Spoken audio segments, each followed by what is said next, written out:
The story of my husband's secretary who stole everything from me. I never thought I'd be telling this story. Even now, sitting at my kitchen table with a cup of cold coffee, I can hardly believe it all happened. My name is Catherine Walsh, and this is how I lost everything and found myself. Chapter 1. The Perfect Life. 3 years ago, I thought I had it all. My husband Richard and I lived in a beautiful colonial house in Westchester, complete with the white picket fence I'd dreamed about since childhood. Richard was a successful corporate lawyer, and I ran a small but thriving interior design business from our converted garage. We had been married for 12 years, and while we hadn't been blessed with children, despite years of trying, we had built a life that seemed solid and secure. Richard worked long hours at Morrison and Associates, often coming home well past dinner time. I understood, or thought I did. Building a partnership track required sacrifice, and I was proud of his dedication. To help manage his overwhelming workload, the firm had assigned him a personal secretary 2 years into our marriage. Her name was Diana Chen. I first met Diana at the firm's Christmas party in 2019. She was everything I wasn't: tall where I was petite, sleek black hair where mine was unruly auburn, and she moved through the room with a confidence that made everyone turn to look. She wore a emerald green dress that probably cost more than my entire wardrobe, and when Richard introduced us, her handshake was firm, her smile practiced. "So lovely to finally meet you, Catherine," she had said, her voice like honey. "Richard talks about you constantly." I believed her then. Why wouldn't I? Vol. Chapter 2. The cracks begin to show. The changes were subtle at first. Richard started working even later, often calling to say Diana had scheduled emergency meetings or that they needed to prepare for important depositions. He became protective of his phone, taking calls in his study with the door closed. When I asked about his day, his answers grew vague and distracted. "You're paranoid," my sister Emma told me over lunch one afternoon. "Richard adores you. He's just stressed about making partner." I wanted to believe her. I threw myself into my own work, taking on bigger clients and more challenging projects. If Richard was building our future at the firm, I reasoned I should be doing the same with my business. But the distance between us grew like a crack in a wall, barely noticeable at first, then impossible to ignore. We stopped having our Sunday morning traditions of pancakes in the New York Times. Date nights became extinct. When I suggested a vacation to reconnect, Richard brushed it off, citing Diana's carefully maintained calendar of depositions and client meetings. "Can't Diana reschedule some of these?" I asked one evening, trying to keep the frustration out of my voice. Richard didn't look up from his laptop. "She knows my schedule better than I do, Kath. I trust her judgment." Trust. Such a simple word that would come to haunt me. Chapter 3. The Unraveling. The first concrete sign something was wrong came on a Tuesday in March.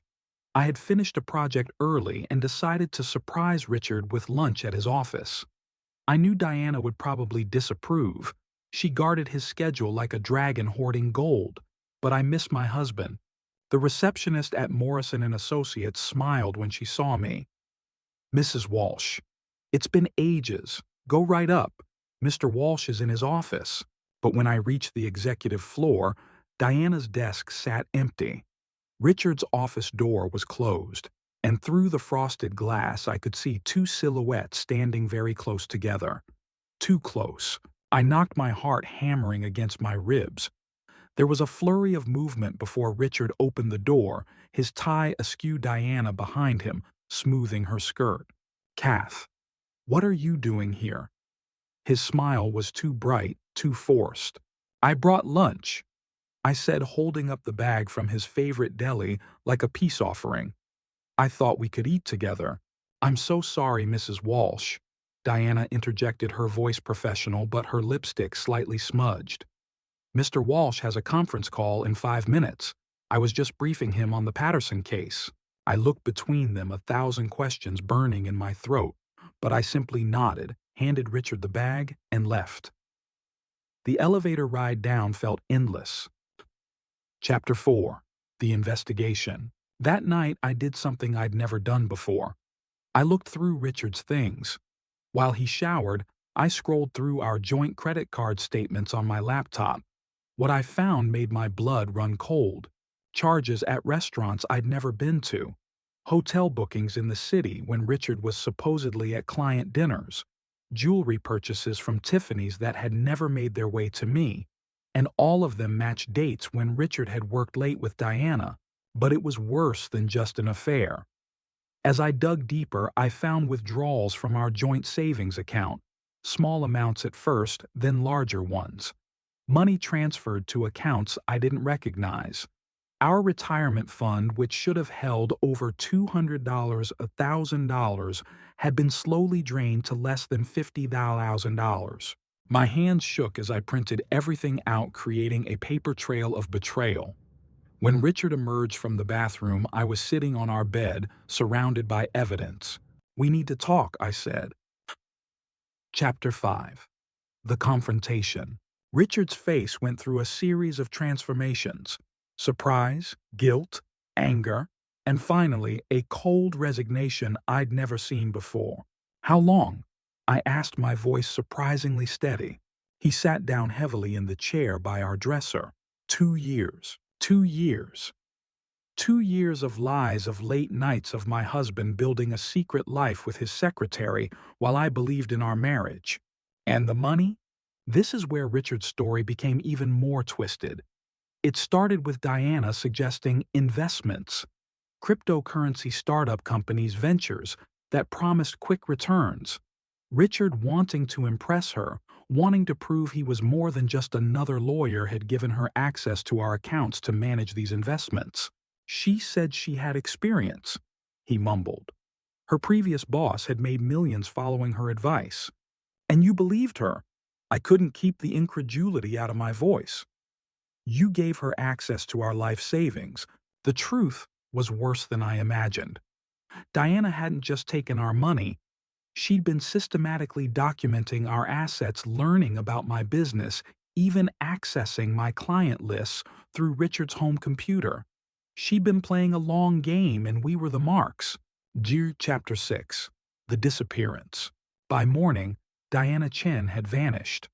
Her apartment was empty, her phone disconnected. The investment accounts Richard had set up were closed, the money transferred to offshore accounts we couldn't trace. Morrison and Associates launched an internal investigation, but Diana had been careful. Everything she'd done had Richard's digital signature on it. To them, it looked like Richard had embezzled the money himself. Within a week, Richard was suspended from the firm pending investigation. Within 2 weeks, we were served with lawsuits from clients whose information Diana had accessed through Richard's computer. Our house, our cars, everything was frozen by the court. The woman who had stolen my husband had also stolen our entire life. Chapter 7. The Fallout. Richard left on a Thursday. I came home from meeting with our lawyer to find his clothes gone, a note on the kitchen table. "I'm sorry, Kath. I've ruined everything. You deserve better." I should have cried. Instead, I felt a strange numbness settle over me. I moved through the house like a ghost, touching furniture we'd bought together, looking at photos of happier times. The life I'd built over 12 years had crumbled in a matter of weeks, all because of a woman in an emerald dress with a practiced smile. My sister Emma moved in with me temporarily. "We'll get through this," she promised, holding me as I finally broke down. "We'll figure it out." But there was so little to figure out. The lawyers were clear. Without finding Diana recovering, the money was nearly impossible. The house would have to be sold to pay the lawsuits. My business, tainted by association, lost client after client. I watched everything I'd worked for disappear like morning mist. Chapter 8. Rock Bottom. I moved into a studio apartment in Queens, a far cry from our Westchester colonial. The divorce papers came by courier. Richard was filing on grounds of irreconcilable differences. I signed them without reading the details. What was the point? For weeks I barely left the apartment. Emma brought groceries, forced me to eat, dragged me to the shower. I'd lost my husband, my home, my business, my future. All because I'd trusted the wrong person. Or rather, because I'd trusted Richard to trust the right person. You can't let her win, Emma said one evening, frustration clear in her voice. The Catherine I know doesn't give up. The Catherine you know doesn't exist anymore, I replied, staring at the water stains on the ceiling. But Emma was relentless. She brought my old sketchbooks, my design portfolios. Your talent didn't disappear with the money, she insisted. You can rebuild. Chapter 9. The First Steps. Slowly, painfully, I began to emerge from my cocoon of self-pity. I took a job at a home goods store, using my design eye to create window displays. It was humbling going from running my own firm to working retail, but it paid the rent. In the evenings, I started sketching again. Small projects at first, redesigning my tiny studio to maximize space, helping my neighbor arrange her furniture. Word spread in the building that I had an eye for design, and soon I was doing consultations for extra cash. 6 months after my world imploded, I received an unexpected call. A former client, Mrs. Patterson, had heard about my situation. I never believed those rumors, she said firmly. I want you to design my daughter's nursery. I'll pay cash, keep it off the books if you need. I cried after hanging up, the first happy tears in months. Chapter 10. The Revelation. It was almost a year later when I saw the news article. Diana Chen, though that wasn't her real name, had been arrested in Miami. She'd been running the same con on a hotel executive, but this time she'd chosen her mark poorly. The man's brother was FBI and they'd been tracking her for months. The article included her picture. The same sleek hair, the same confident smile, but now in handcuffs. Her real name was Sarah Morrison, and she'd been running similar schemes for over a decade. Richard hadn't been her first victim, just one in a long line of men she'd seduced and swindled. I felt a complicated mix of emotions. Vindication, certainly. Anger that it had taken so long. But also, strangely, pity. What kind of life was that, constantly running, constantly lying, never able to form real connections? The prosecutors contacted me wanting information for their case. I gave them everything I had, hoping others might recover what she'd stolen. As for our money, most of it was gone, spent on a lavish lifestyle and hidden in accounts they might never find. Chapter 11. The Unexpected Return.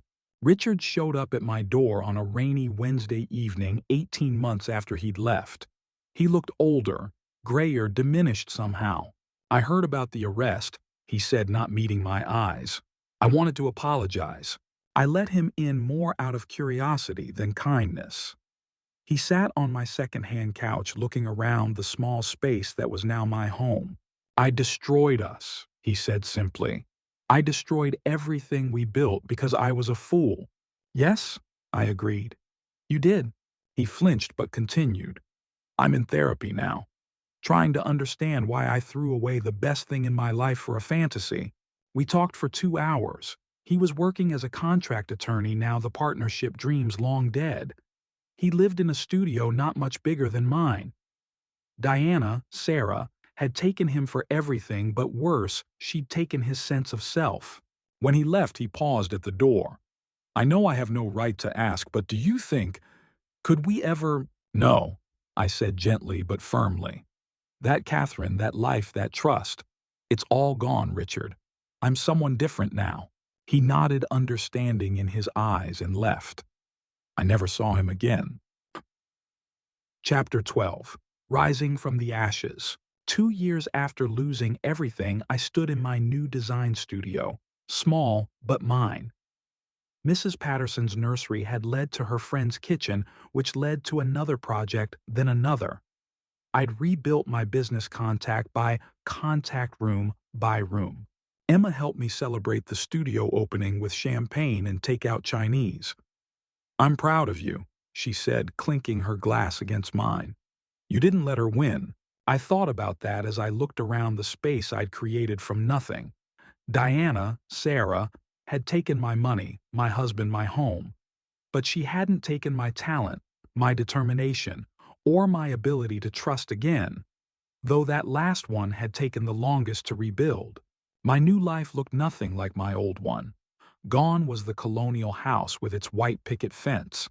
Instead, I had a one-bedroom apartment with excellent light and a thriving business built on word of mouth and genuine relationships.